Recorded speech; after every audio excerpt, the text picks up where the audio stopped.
Here we are at the Intercontinental Hotel in Geneva, Switzerland, where we will be meeting His Excellency, the President of Federal Republic of Nigeria, President Goodluck Jonathan. He will be meeting the Nigerian business delegate and Nigerian citizen living in Switzerland to discuss the way forward and what the diasporans can contribute to the development of Nigeria. After which, he will be leaving for the Davos to attend the World Economic Forum. My name is Emmanuel Bamdele, reporting on behalf of African Mirror TV. Thank you.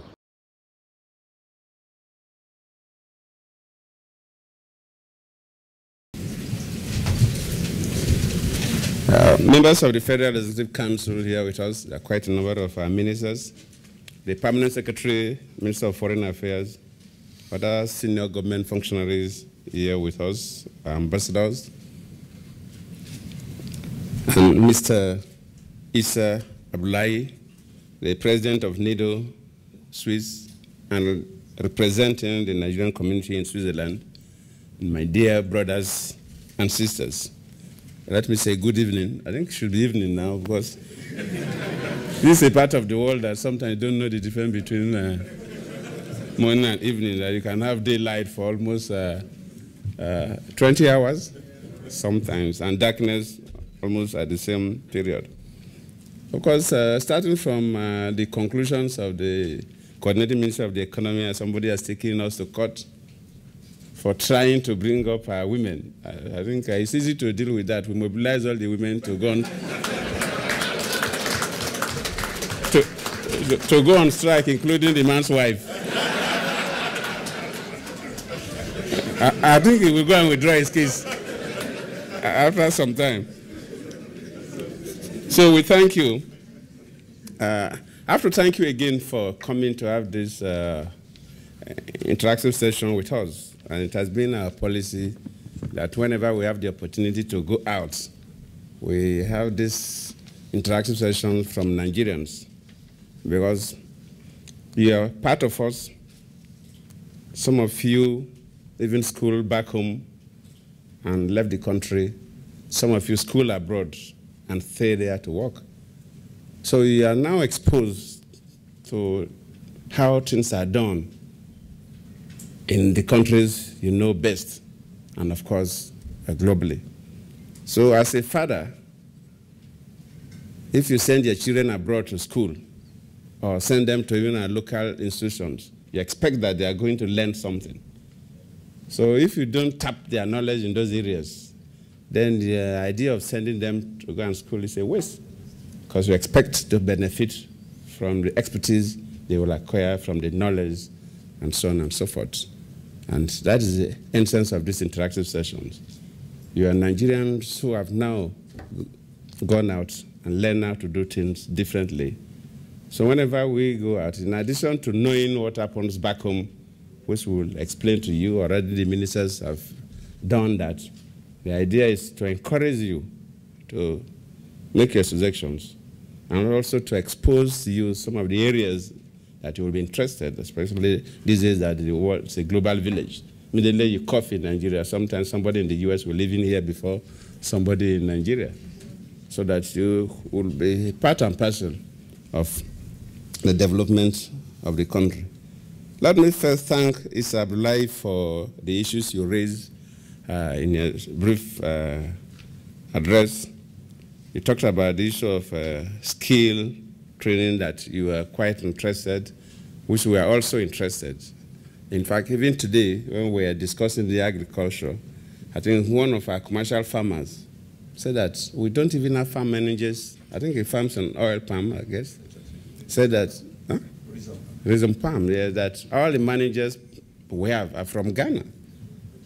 That means that as a nation, we have not even trained those who manage our farms.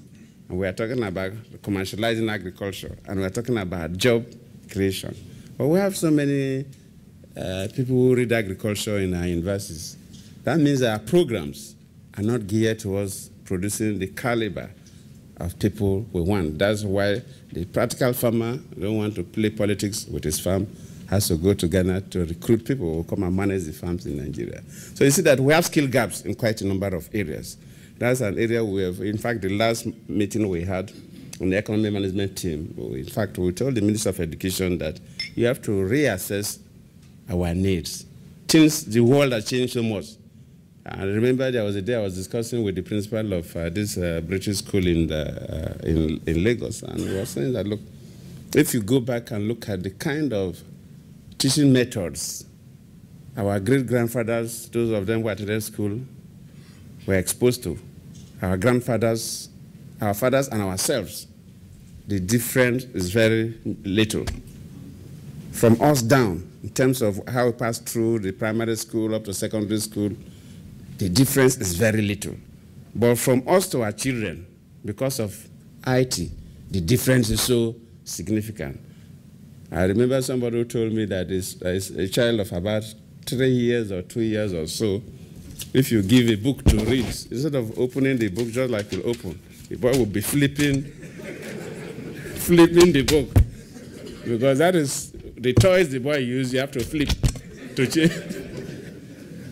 So the things have changed. That means our educational system must change, and we must produce people that will meet up our requirements. So I'm quite pleased with that your program here about this, the skill program. Also, your investment cooperatives, which of course the Honorable Minister of Finance have already briefed you about another product, the Diaspora bond. We'll encourage you in your cooperatives. Ask me to also get one share. I think we can look for money to buy that one share. But the idea of getting the cooperative generated fund that will help in the investment is quite encouraging, and we love it. You raised the issue of diaspora voting. Of course, I did promise when I was campaigning that we'll see how Nigerians in the diaspora can at least participate in presidential election. It will be difficult to participate in lower elections, especially parliamentary elections, but I believe presidential elections and governorship elections could be done, and we've charged the Independent National Electoral Commission. Presently, our laws don't allow that because the laws specify the number of polling units and the electoral laws and where elections will be done. But now, a new bill is being sent to the National Assembly to modify it, and by the time we get a clear identity of our people, those who migrate out legally, of course, if you are illegal immigrant, you cannot vote because you need your documents and you must be known to be a Nigerian living in a particular country as a resident known by the state you are living in. So we are working towards that.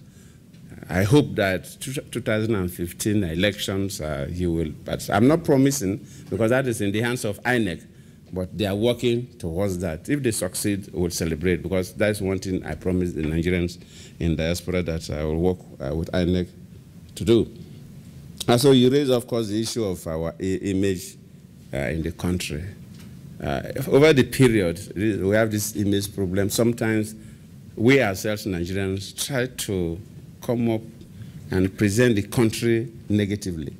But I believe over the period, we'll grow above that.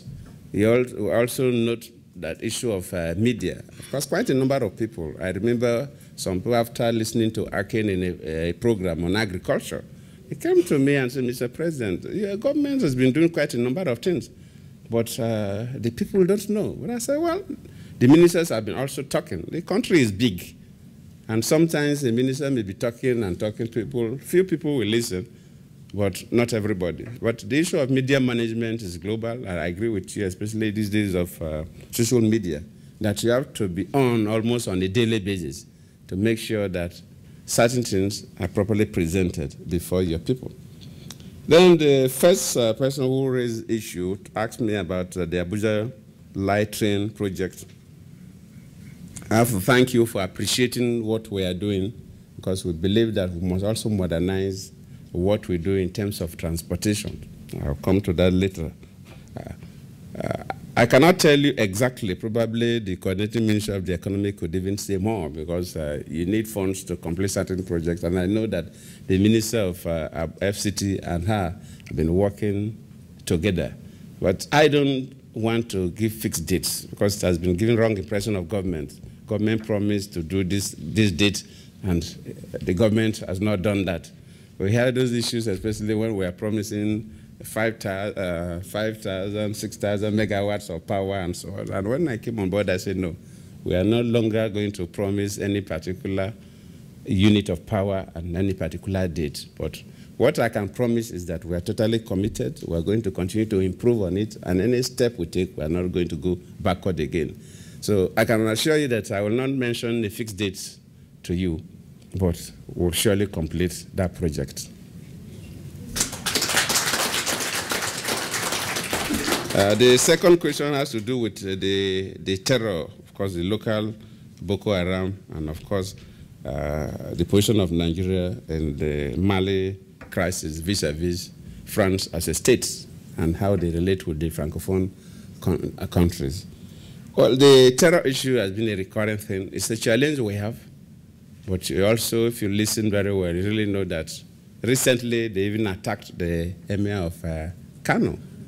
But generally, the issues have been coming. A number of people have been appreciating that it has been coming down. We are every day improving on our security architecture. So we are working very hard, and it will surely come down. We still have the problem there. And of course, that is why Nigeria is even personally interested in the issues of Mali, because the northern part of Mali has now become a sanctuary for breeding terrorists that are a problem to West Africa, Central Africa, and of course, North Africa. And if we don't solve the problem of northern Mali, Nigerians will continue to sleep with one eye open, if not the two eyes open. Because from all intelligence sources, from northern Mali, they want to move into Niger Republic and, of course, enter Nigeria. And already they have links with the Boko Haram. Almost 50% of the Boko Haram are trained in northern Mali and move down to Nigeria. Most of the weapons they use pass from Libya, Gaddafi guns through northern Mali into Nigeria. So that is an area that you must take the war to that zone to make sure that you can control the security situation you are back home. So Nigeria is also personally interested for our own security, that we must control the situation in northern Mali, because it has play a key role in terms of the crisis we're having in northern Nigeria. So that is that. But in terms of France, of course, also, their policy in terms of how they manage their colonies in Africa is different, which is good. But Nigeria has been working with France in quite a number of areas to help West African states. Let me thank you for appreciating the way the economy of the country has been managed. And no doubt we have a competent hands handling that, because the coordinating minister of the economy and the honorable minister of finance, somebody known not just to you, but known by the whole economic world. She ordinarily would have been she would have been the president of the World Bank now. But of course, you know that I will not say much there again. So she is on top. And even our economic management team, quite a number of competent people. Aganga has been a professional, one of the managers of Goldman Sachs. We'll pull him there. It was, so if you look at the economic team, Aganga was also a finance minister at the time, now managing trade and investment. Our planning minister, and Minister of National Planning, was one time a finance minister, Dr. Samsudin, who was a former deputy governor of the Central Bank, also in the cabinet as the Minister of National Planning. So this economic team is quite solid. I know I came in as a vice president, of course then acting president, and I became a substantive president. Within this period, I have ministers of agriculture I've interacted with. As acting president to substantive president, Akin is the third minister of agriculture that I've worked with. All the other ones, the first memo they will bring to you at the beginning of the year is fertilizer procurement. And you see billions and billions fertilizer procurement. And at the end of the day, no food is being produced. From Bayelsa. Henry Oka, only yesterday, he has been jailed in South Africa. Because immediately that thing happened, the security intelligence agencies got on it from the investigation and so on. He was roped in and he was being tried. We get evidence, send people to testify. So, and that offense was committed 1st October 2010. It was yesterday. So that if somebody commits crime and you make sure that the person will pay for it, even if it takes you 1 month or even 10 years, it will reduce the pensions for doing that. And we promise that anybody who is involved in criminal activities, we must get him. If you look at even issues of corruption, our laws are so, well, we took the English law that said that for you to for one innocent man to get punished, that is better for 10 guilty or 9 guilty people to be free. That's the basis of the criminal law we operate. So you create all kinds of loopholes for people who commit offenses to get away with it, and sometimes they go to court and get all kinds of injunction and so on. But whatever they get, EFCC will continue to, and finally will get justice.